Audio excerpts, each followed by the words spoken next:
All neutral ships trading with France had to stop in Britain first and pay a duty, or else the British would simply regard them as enemy. The enormously powerful Royal Navy seized hundreds of American ships. In fact, the British took more than ships and money. They seized men as well. By 1812, the Royal Navy had been at war for 19 years. They had over 120,000 men in service, and they're losing 10,000, 15,000 men a year. If they run out of sailors, they'll lose the war at sea, and they'll lose the war. When they stopped an American ship and discovered a sailor with a British accent, if he looked like he was a prime sea hand, he would be impressed into the Royal Navy. In the first years of the 19th century, Britain impressed over 6,000 sailors from American merchant vessels.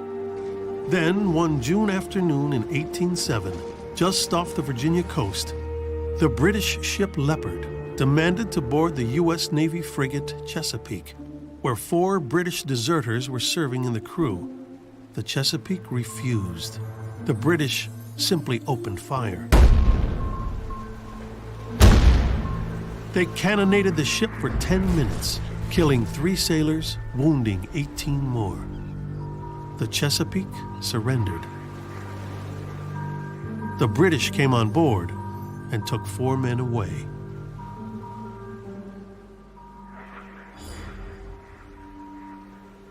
The whole incident led to extremely difficult feelings, as you can imagine, between Great Britain and the United States.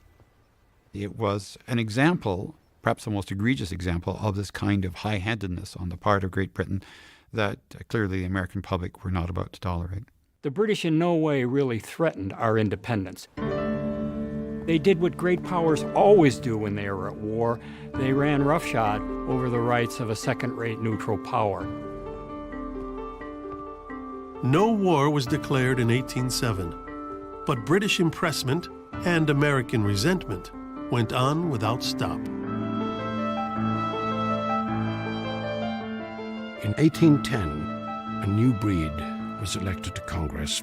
Men like Henry Clay of Kentucky and John C. Calhoun of South Carolina, both of whom had been born after the Declaration of Independence. So what was tolerable for older Americans was insufferable for the new generation. War for them was the only answer.